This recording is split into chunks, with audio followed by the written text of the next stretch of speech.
Hello nerds and welcome to Into the Wild, your favourite wildlife and conservation podcast where we look at all things, well, wildlife and conservation. This is a podcast of curiosity where we know we don't have all the answers. Oh, that's my co-host Nadia, by the way. Hi. But it doesn't really matter because we're here to learn and crucially listen to those who are affected by and closest to the issues that we as conservationists tend to pick over from our comfy living rooms. So strap yourselves in, open up your luggles, grab a brew and join us as we geek out over nature, share our love for wildlife, rarely take ourselves seriously, all whilst learning. Oh, and we sometimes swear.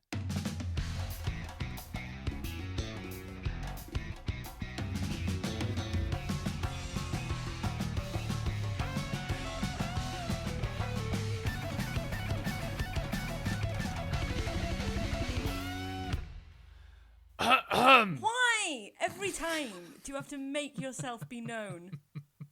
That one was purpose. I did that one on purpose. Hay fever. No, I don't get it. Also, it doesn't make people cough. It doesn't make people cough, but I don't get. I think I'm the only person left in England that don't get hay fever. I don't get it. Have we not discussed this with each other before? Have we not? We don't really talk. We're so good. Did you just say we don't talk? Yeah, I never have it. Never get it. Never. Listen to these sinuses. That didn't sound great. Listen to these sinuses. Like we said, doesn't make you cough. Well, that's great. Yeah. How are you? Yeah, great. Yeah, enjoying the sunlight. I mean, there's so much of it. I'm sure. Yeah, so much. There's so much of it. This has been. People have compared this. Get it out, Nadia. I get really excited about something sometimes. Nadia's having a stroke. People are comparing this to the spring of COVID. Are they? Yeah, a couple of people have said it to me. That means someone in the charity shop said that to Nadia on Saturday. Do you know what I mean? When it was COVID, everyone was like, "Oh, but it's a nice spring to be in lockdown." Oh, my mum was full of it in COVID. Even though I had to close my business for the first time ever, lost an income, was terrified. My mum on the phone said, "Don't worry, at least the sun is shining." Oh yeah, pays the bills, doesn't it? She was just happy she could hang her washing outside. Well, I'm just saying, we're having that same spring. Yeah, I think it is. Do you know what? Not to be neggy, I do think it's going to be a dry year. Yeah, but you feel it in London, don't you? No, but you do though. Sometimes your northern charm really comes out, and what you just said is really one of it. I can imagine you saying that with like over a fence, holding a handbag, like, oh, but you can feel it. Do you know what I mean? Like a Les Dawson sketch. For my hay fever that I've developed in old age. No, but you do though, don't you? Because your trees are really suffering in London. Because you on like sandy soil or something, or they just drained London, didn't they? Clay, yeah, I think it's clay, so it just runs off. Yeah, I don't know. Like we did have a very wet year last year in autumn and winter, so like the ground has got a lot of groundwater in and moisture, so the trees are fine. Although the leaves, are you noticing that leaves are taking ages to come out? I actually am, but also you got to remember I'm about 3 weeks behind you. Oh, they're just taking absolutely ages. Yeah, I mean, it'll get there. Balled up green fists waiting to like jazz hands. Yeah. I'll go out tomorrow. They'll be out. Yeah. But yeah, it's gone then. So I know you've been neggy, but there must be a nature highlight of the week. There is, and anyone that follows me on Instagram and listens to this podcast knows exactly where I'm going with this before, because I've not shut up about it for about a week. There's a gorse bush.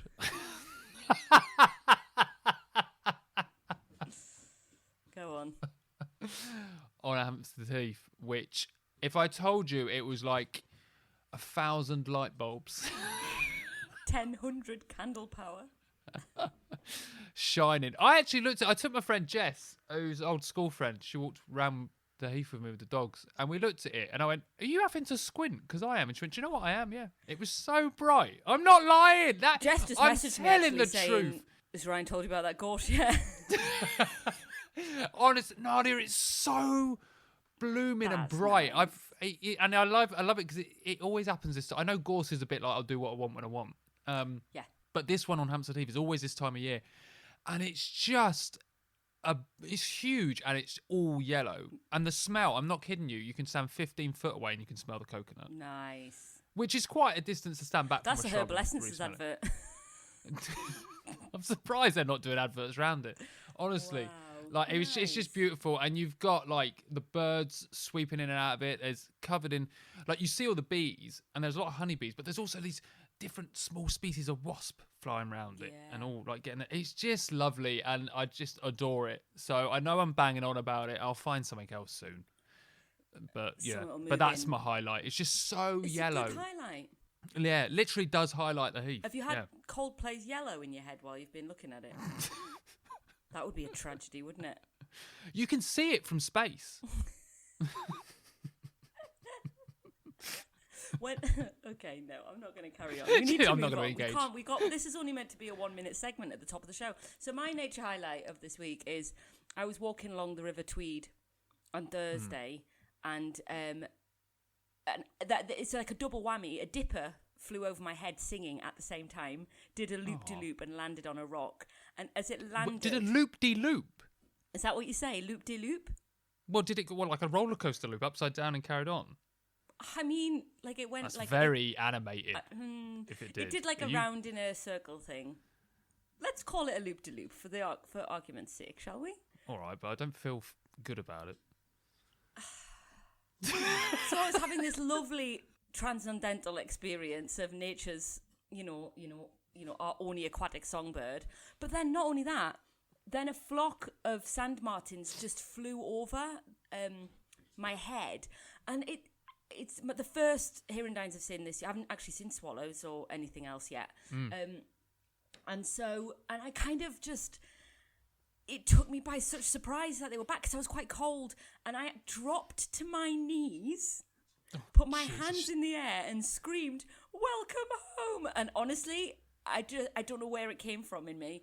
And there was like kids playing, and they were stopping like looking, and it was weird, but it was just so beautiful. Yeah, that's my that is lovely. That is lovely. And again, to everyone listening, she really is that dramatic all the time. I mean, pot kettle. Are you joking? I am the least dramatic person I've ever met on in this the entire podcast. Universe. In the whole galaxy. Right, should we jump into some news? We better add. I'll go first. Yeah. Go on. What kind of clickbait bullshit have you got this week? Well, do you know what? I Here we didn't go. really think it was clickbait until I told you what I was reporting on, and then you were like, "Nadia, again." But I think you are going with that, are you? I've got three stories actually, so we'll see if we get round to them. But I think it tracks because we've been talking about this on the podcast. Okay. But this is this claim that the direwolf has been brought back. I knew it. I knew you were going to go with this. That's why I saw it, and I went, I ain't picking that, because Shake's going to pick the bit of clickbait that's been going. I thought, I'm not doing it. I knew you were going to do it. I wish I put money on that. Well, do you know what? You didn't click it, so you didn't get to see the picture of the adorable puppy. Did you see Go on then. Talk to me about these. Okay, all right. Artificially really quickly. Again, wolves. there is a. I'm noticing there is a deep obsession amongst scientists and amongst us people to bring back things from extinction. I think it's because we are chronically, deep down sad that we're causing things to extinct. But actually, these are not direwolves. Direwolves, by the way, can I just say, I only learned that direwolves weren't just something from Game of Thrones because of this. I'll be honest, I hadn't heard of the direwolf until this bit of news. So I'm going to sound clever, like I knew, but I didn't all along. Direwolves ceased to exist about 10,000 years ago, and the DNA extracted is not complete. It's completely degraded. It can never be complete. So actually, these are just genetically modified wolves, essentially. So sorry to burst the bubble, but do check out the puppies online. They're very cute. But but it's interesting though, because it's an area of science that continues to bring in not only presumably millions of pounds of funding, but huge public interest. So there's something in that. There's something there. I'm going to keep an eye on. So the next time it'll be, I don't know. Obviously, last time we had woolly mice. We've now got direwolves. Who knows what's going to be next? But don't you worry, I will report on it. You definitely will. I know why there's so much interest in it, though, because we're a generation that were raised on Jurassic Park. Oh, yeah. So all those scientists now that are doing this were probably kids when that was out. God, what films are out now and what are kids going to do in the future? Oh God! I mean, it's just Snow White remakes, and They're just going to be adults in they're fantasy. just going to be remaking more just and more loads Snow of people. Whites. It's all Marvel, isn't it? It's just going to be cosplay. Yeah.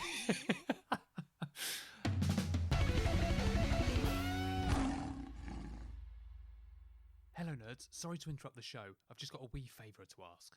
We always want Into the Wild to be a free and accessible show, but it does cost to run this thing. So if you're sat there thinking, damn, I love this podcast, and you want to help us out, then head over to coffee.com/Into the Wild Pod, where you can make a one-off donation or set up a monthly support. Anything you give really helps and goes straight back into the running of the show. The link is in the write-up of this episode. Anyway, I'll shut up now. Back on to nature news.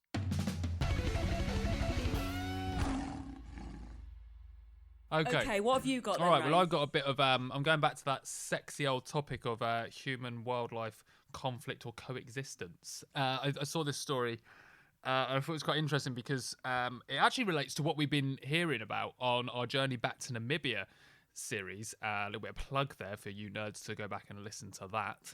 But farmers were talking to me and Nadia about this kind of system that is being used in India. So in the Tamil Nadu state of India, in a town called Valparai, there's frequent human-wildlife conflicts, which does include deaths, averagely about 2 to 3 deaths a year, primarily by elephants. Which I will say, someone once said to me when I was talking to someone about human-wildlife conflict, when I said, averagely it's about 2 or 3 deaths a year, they said to me, that's not a lot. And I was like, that's still 2 or 3 deaths. Can we not brush over people dying, please? I hate that attitude. But so it's averagely 2 to 3 deaths a year. The area is home to elephants, bears, bison, and leopards. So, all the big things.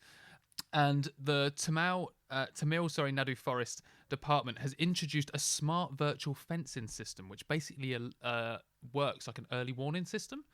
1,300 of these have been installed, 700 in the forest area range of Valparai.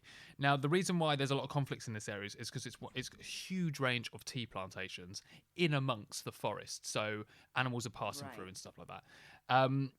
The good thing about these kind of early warning systems, first of all, the ones that they've put up are solar panelled. They can be moved around as and where they need to be, and they don't rely on any wires or anything like that. So, when you're looking at kind of putting electrical fencing up or early warning fencing, if you're relying on wires and stuff, you might have to remove trees, which you don't want to have to do. There could be bad weather that knocks that down, and there's power outages. And this region is prone to power outages as well because of storms and being so remote. So they are really kind of high tech. They flash lights, they ring alarms and stuff if they pick up a sense that a LED sense that there's a large mammal there walking past. So it's meant to deter them away. So it's looking like it is having some sort of positive effect, and it's really gone in like listening to what kind of the specific area needs. However, not everyone is happy about this, right? So people have been talking to local communities on the ground or specific people. There's one canteen owner that since these devices have gone up, she's still having significant loss. So, as well as, 2 to 3 deaths happening a year, the other thing that we saw firsthand in Namibia from elephants was the sheer damage that they do to property or infrastructure as well. And business owners like this are feeling that. So this lady was having losses still, and she says that they didn't hear any noise after this elephant or before this elephant came through. And she said, even if they did, how do they know which one this is actually coming from in the area? It is loud, but is it loud enough to go, that's definitely the one near our property? It could be the one, a kilometre over there. It's quite hard to pick up where it's coming from. Got you. And elephants have trampled some of the systems already. They've just knocked them down.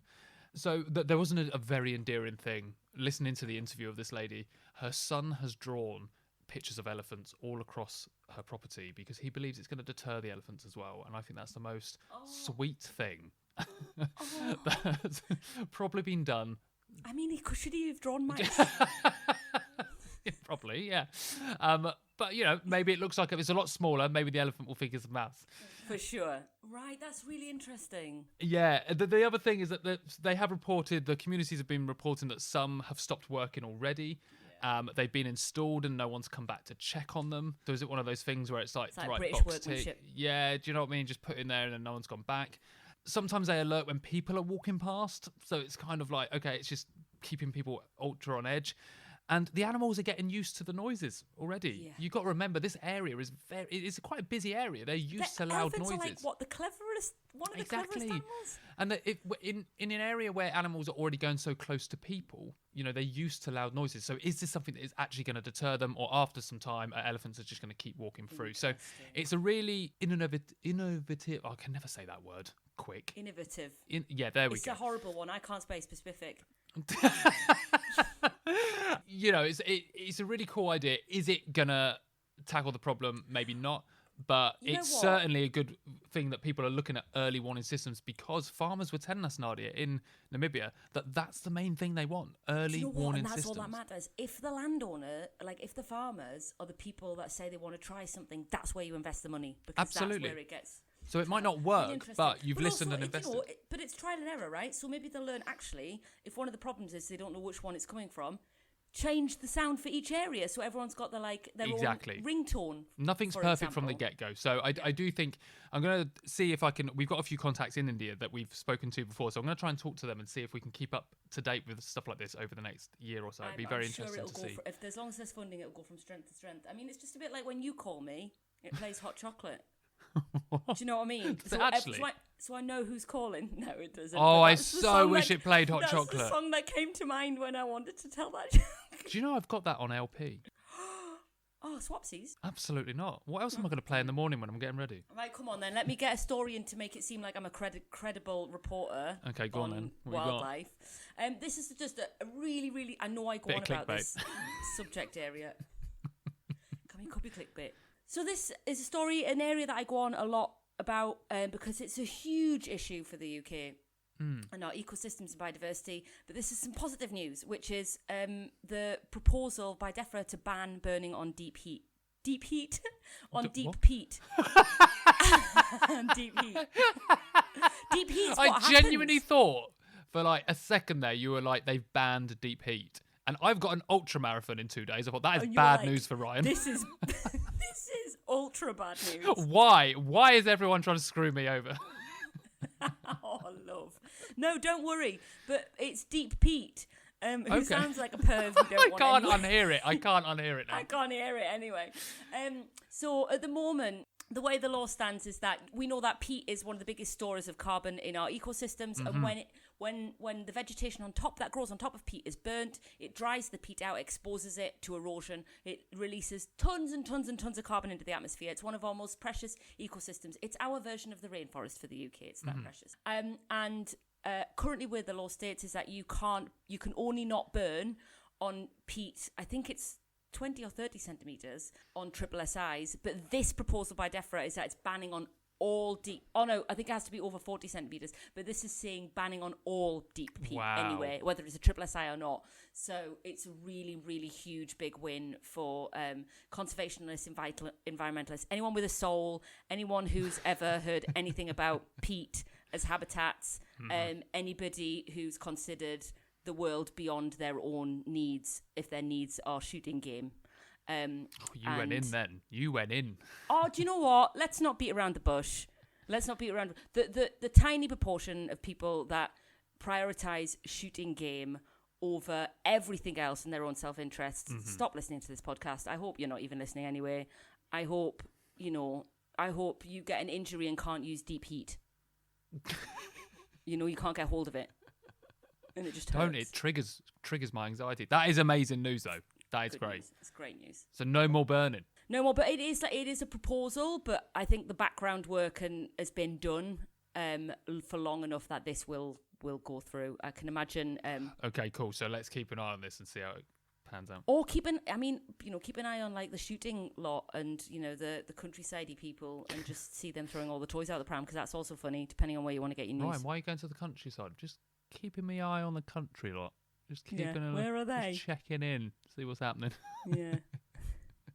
Anyway, okay. So great news. Okay, that's really good. Nice to end on a positive bit. Well, bit. broad as always. Well, I do have a bit of negative news, just a bit of wildlife news. The Isle of Bute, as you all know, that I go on about where I live, there was a sperm whale visited over the last week, and sadly yesterday it breached and died. But that's just an incredible thing to turn up locally as a bit of wildlife. It didn't feature as my nature highlight of the week, obviously.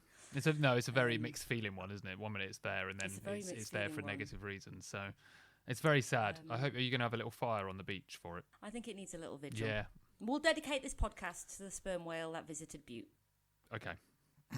Sorry. Can I do that? I mean, you just did. I was now thinking, is there any way I can put some slow music? But I thought that is cheesy as. Oh, we love cheese. If it was on YouTube, we'd have like several pictures of the whale. I now feel like I'm mocking it, and I'm really not. I'm not trying to do that. I'm not. So I'm very sorry, but it's very sad. I feel like I'm taking the piss.